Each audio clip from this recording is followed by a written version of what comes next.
I hear really often is, I just bought an iPad but I don't really know what to do with it. It's great for content consumption but I don't understand how it's going to fit into my workflow. I'm not sure if this was a great buy. I don't really need an iPad because my computer does everything 10 times better, and that's basically why I don't want to go out and buy one. While all of this may be super true and it might be really right for a lot of people, it was even for me. At one point I really didn't know why I needed an iPad because I had a MacBook Air, but over time, after I picked up an iPad mini and an iPad Pro, I've pretty much learned the strengths of this device and I've learned the weaknesses of my Mac, which have pretty much made me incorporate this into my workflow, and I've actually learned to love this device. Over time I've learned to incorporate and build a workflow around these fantastic little screens, and that's exactly what we're talking about today. We're talking about how to get the most out of your iPad. Doesn't matter what model you have. Most iPads come really evenly spec'd nowadays, so I'm going to run you through how I make the most out of this tiny device on a day-to-day basis.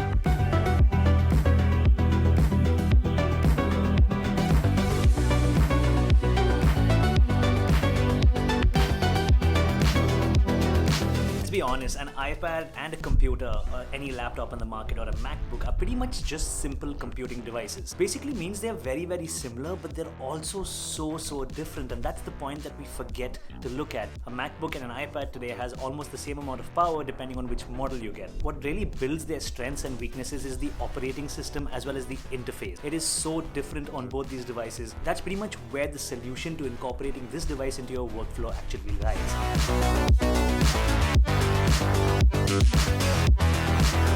Best thing that I learned in all of this was to play a device by its strengths. The iPad is a complete dream for when it comes down to note-taking. While you can actually sit down and type your notes using the keyboard on your Mac, being able to put the iPad flat down on a table and using the Apple Pencil, or even just lying in bed and scribbling video ideas like the iPad's an actual notebook, makes note-taking on the iPad a complete dream. Are you somebody who requires to take a large amount of notes in your day-to-day workflow? Because the iPad for note-taking is a complete dream. It is fantastic, and this is probably the first use case that you would actually need this device for.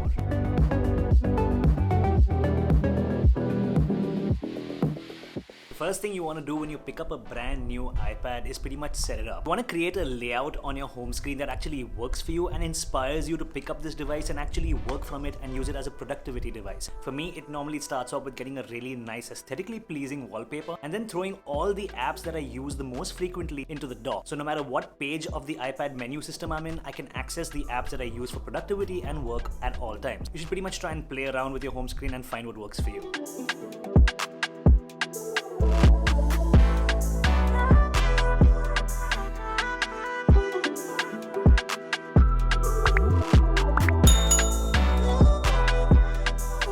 Thing you need to do is look into a number of apps as well as accessories. It's going to change the entire game for your iPad workflow. Accessories and apps are the true key to unleashing the iPad's true power.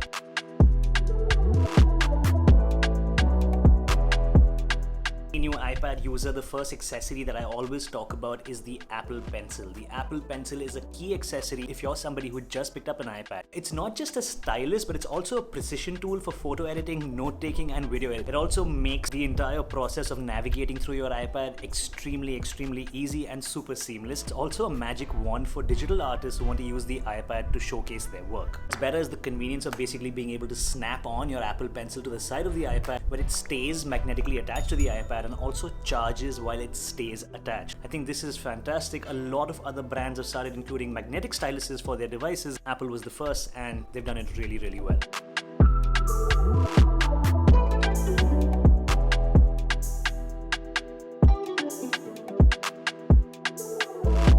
The iPad isn't a computer, but it is a fantastic alternative to a computer, and the Magic Keyboard is a key accessory that pretty much helps fill in the gaps for people who are trying to get rid of their computers and switch over to an iPad-only workflow. I think this is the best of the best keyboard and trackpad that you can get on the market. A lot of the work that you do on a computer on a daily basis can be achieved by attaching a trackpad and a keyboard to your iPad. That being said, the Magic Keyboard is a bit expensive, and it's only available for the iPad Air as well as the iPad Pro, but there are third-party keyboards available on the market, as well as a third-party mouse that can help you get the same job done. Logitech makes some really fantastic keyboards for the iPad, which I'm going to link in description.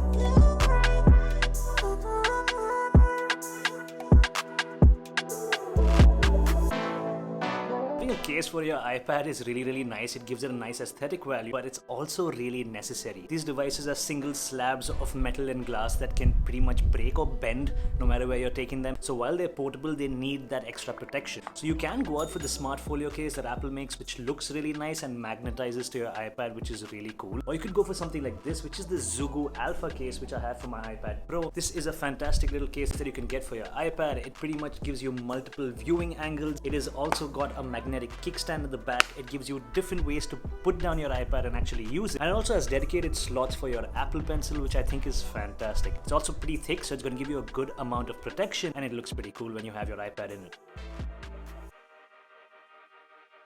Serious about getting any work done on an iPad and you don't want to pay for the extra storage, you're going to need a USB-C hub. You can pick up one of these dongle adapters, attach USB-A, a VGA cable, an HDMI out, SD cards, USB-C port. You have multiple I/O available with any dongle on the market. Get onto Amazon and pick up one of these, because this is going to let you connect flash drives as well as hard drives as well as solid state drives to your iPad, expanding that storage, letting you take your entire workflow on a tiny flash drive or a hard drive and the tiny iPad that you chose to work off of.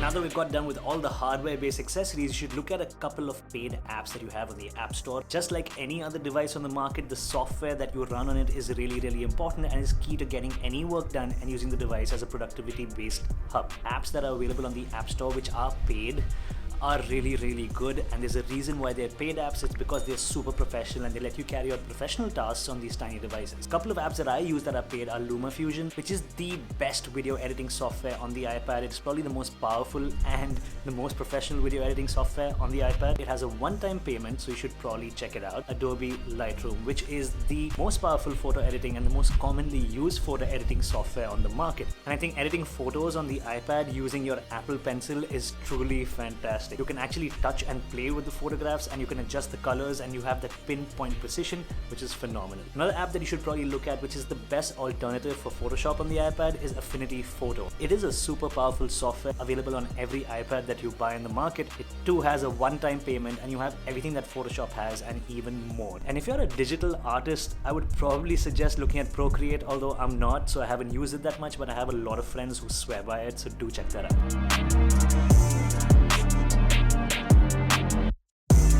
The iPad is pretty much game-changing. No, really. It's changed my life when it comes down to gaming. There are so many great online services like Xbox Game Pass that you can actually use. I think where it really shines is Apple Arcade. Apple has pretty much hooked us up with a bunch of games using the Apple Arcade services, which is super cheap. A lot of these games are super beautiful to look at. They're really well made. They can keep you engaged for a really long time. And the iPad, along with its power on the inside as well as the graphical capabilities and the new high refresh rate screens on the Pro model, makes gaming on the iPad truly fantastic. But the best feature about gaming on the iPad is the fact that you can actually connect an Xbox controller or a PlayStation controller and actually use the iPad like a portable gaming console, irrespective of what service you're using to play on it with. iPads are fantastic for gaming, especially if you're somebody who's into Call of Duty Mobile. This and the iPad is a whole lot of fun to use to play that game.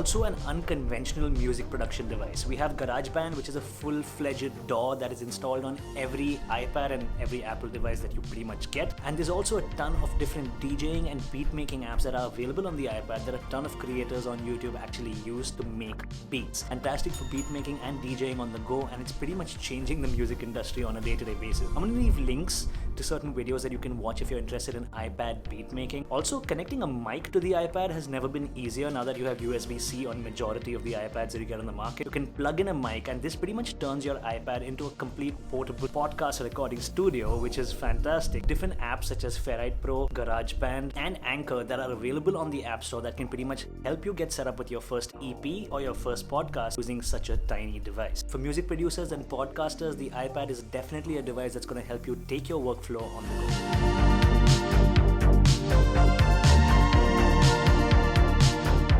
If you're a Mac user, there has been the introduction of universal control as well as SIDECAR from over a year ago, where your iPad turns into an extension of your Mac. This is fantastic because you can have two screens with different apps open while you're getting your work done, and you can use one keyboard and mouse, basically control both of these screens, which I think is game changing. There's pretty much no other ecosystem in the market that lets you do this so seamlessly.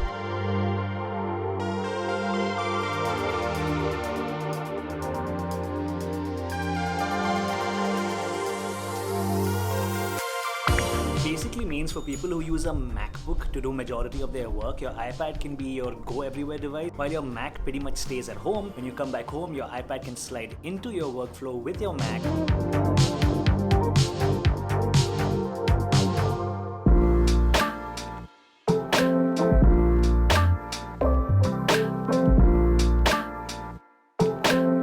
Of course, carrying out day-to-day tasks such as video calls using the wide-angle center stage feature on the iPad, picking up the iPad and listening to music because the speakers on all the iPads are pretty great compared to what you have on the tablet market, and also picking up this iPad, taking it to bed and watching content or reading a book is so much easier to do than it is on a Mac or any other regular computer on the market. This would be the primary use case for majority of the people out there. Content consumption and reading and note-taking. Taking your iPad to places where you would not normally take a computer is possible, and it's easy. That's exactly where the iPad actually wins.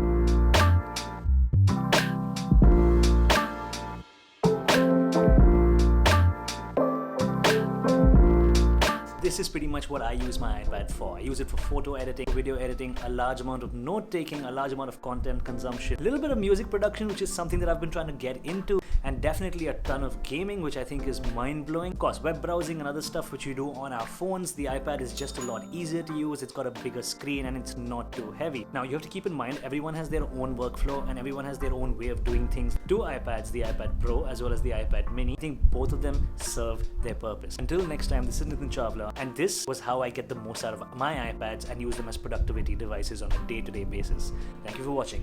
Peace.